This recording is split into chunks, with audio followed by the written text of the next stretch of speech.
India की alcohol industry दुनिया में तीसरी सबसे बड़ी अल्कोहल मार्केट है और इस समय इसका साइज है 55 बिलियन यूएस डॉलर्स। एक साल में इंडियंस 960 करोड़ लीटर शराब पीते हैं। आज की डेट में ये मार्केट अच्छे से ग्रो करता जा रहा है। 55 बिलियन यूएस डॉलर से 2027 तक ये 72 बिलियन यूएस डॉलर तक बढ़ जाएगी। और ये हैं हमारी टॉप की लिस्टेड कंपनीज। कोविड से इस सेगमेंट को भी परेशानियां देखने मिली, लेकिन ये काफ़ी अच्छे से रिकवर कर गया। जो ख़ास पॉइंट है इस बिज़नेस के बारे में वो है कि ये बिज़नेस जीएसटी के अंडर नहीं आता, तो टैक्स रेवेन्यू सीधा स्टेट गवर्नमेंट के हाथ में जाता है। आज की डेट में कंबाइंड स्टेट गवर्नमेंट्स अल्कोहल से 3 लाख करोड़ कमाती हैं। इसमें पहले एक्साइज ड्यूटी जो प्रोडक्शन पे लगती है, उसके बाद सेल्स टैक्स, वैट और एक लाइसेंस फीस, ये सब इंक्लूड होती हैं। तो काफ़ी तरह से टैक्स लगाते हैं इस पे। गवर्नमेंट डायरेक्टली इन टैक्सेस को कम कर सकती है, ज़्यादा कर सकती है, इवन वो चाहे तो सेल बैन भी कर सकती है। सो सभी स्टेट्स ने अपने हिसाब से रूल्स बना रखे हैं। जैसे बिहार, गुजरात में अल्कोहल बैन है, ऐसे ही केरला और तमिलनाडु में काफ़ी रिस्ट्रिक्शंस हैं और टैक्सेस भी ज़्यादा हैं, वगैरह वगैरह। 2023-24 में उत्तर प्रदेश गवर्नमेंट ने 47,600 करोड़ रेवेन्यू प्राप्त किया है अल्कोहल से। ज़्यादातर यूपी ही हाईएस्ट रेवेन्यू कलेक्टर रहता है ईयरली बेसिस पे। तो इसमें टैक्सेस इतने ज़्यादा हैं कि जो रिटेल प्राइस पे करता है उसका 70-80% तो गवर्नमेंट को जाता है। और इस सेक्टर की सबसे बड़ी प्रॉब्लम कि प्रोडक्ट बनाने के खर्चे से कहीं ज़्यादा खर्चा उसको मार्केट में लाकर बेचने पे होता है। मतलब एक बॉटल जो कंपनी 200-300 रुपए में बनाती है, उसको 1,000 रुपए पे बेचना पड़ता है गवर्नमेंट के टैक्सेस और फीस के चलते। जैसे कोविड-19 में गवर्नमेंट ने अपनी मर्जी से एक्साइज ड्यूटी बढ़ा दी थी, किसी ने एमआरपी बढ़ा दी थी, किसी ने बॉटलिंग फ़ीस इंक्रीज़ कर दी, जहाँ कोविड-19 के नाम से कोई नया फीस, जहाँ कोई सेस वगैरह वगैरह, मतलब अपनी मर्जी से प्राइस इंक्रीज़ किए।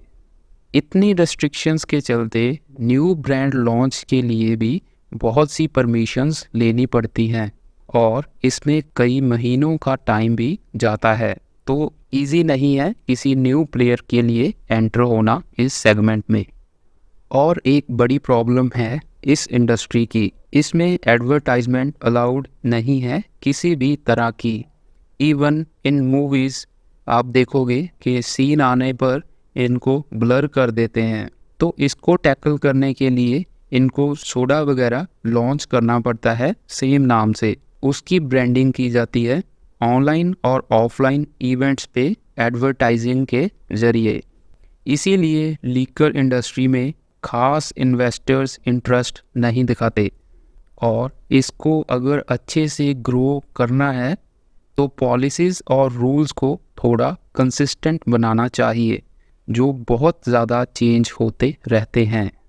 अब करंट मार्केट की सिचुएशन देखें, अगर 2-3 साल पहले गवर्नमेंट ने 2022-23 तक पेट्रोल में 10% इथेनॉल ब्लेंडिंग का टारगेट रखा था और इसको अचीव भी कर लिया गया।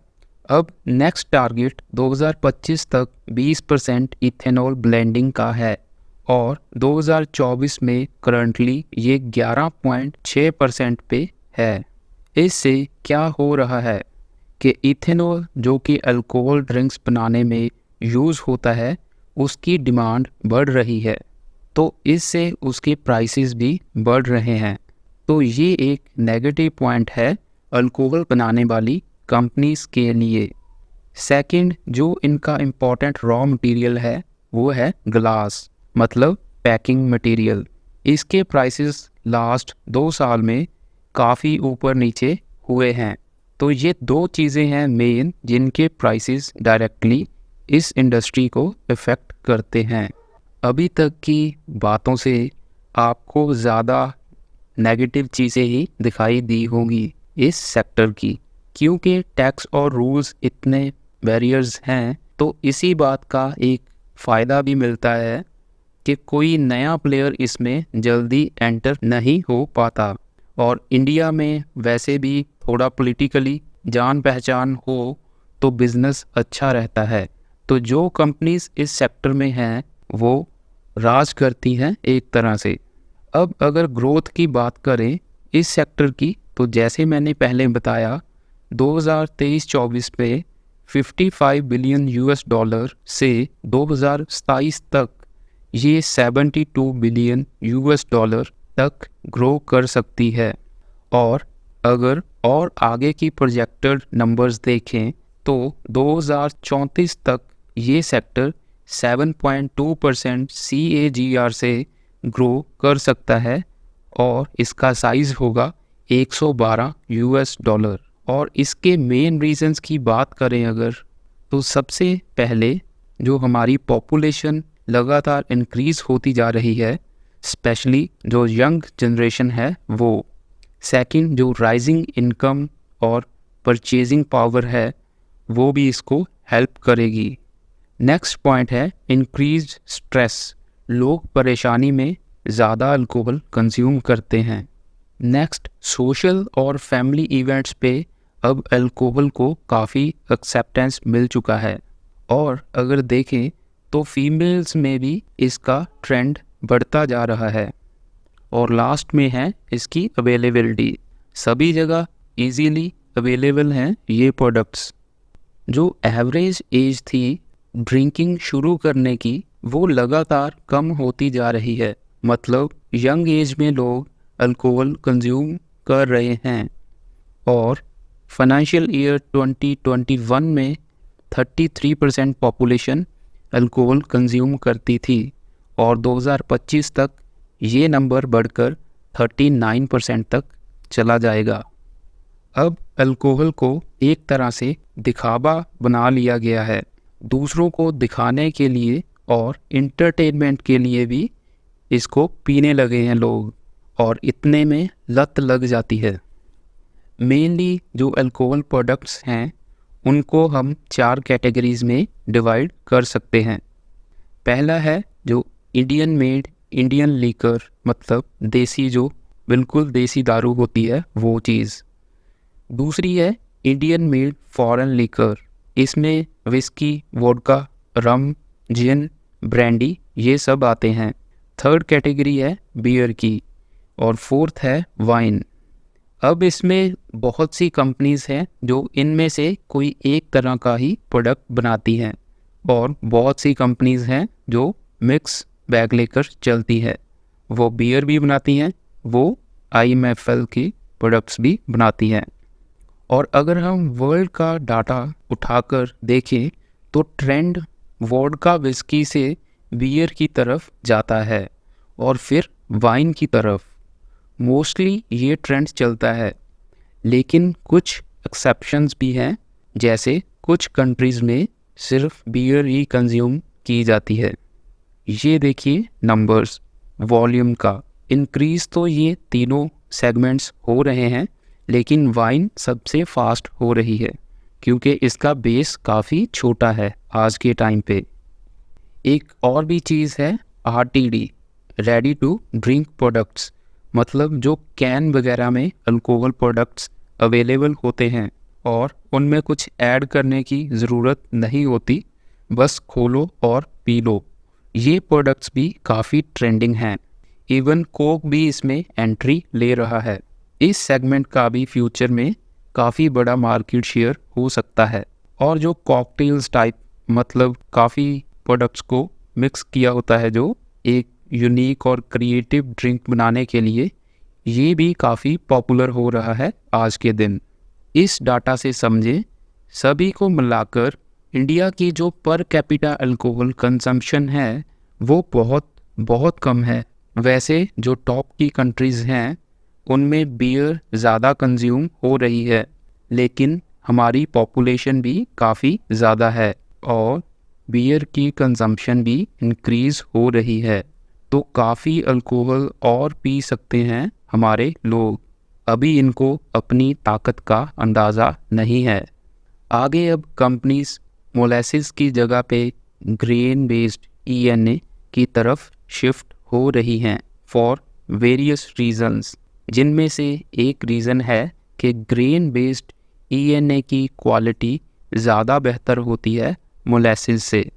फर्दर कंपनीज प्रीमियम कैटेगरी के प्रोडक्ट्स पे फोकस कर रही हैं। एक्चुअली कोविड में लोगों का आउटिंग का, पार्टीज़ का जो खर्चा बचा, तब से उन्होंने थोड़ी प्रीमियम अल्कोहल की तरफ जाना शुरू किया और फिर वो वही ट्रेंड कंटिन्यू कर दिए।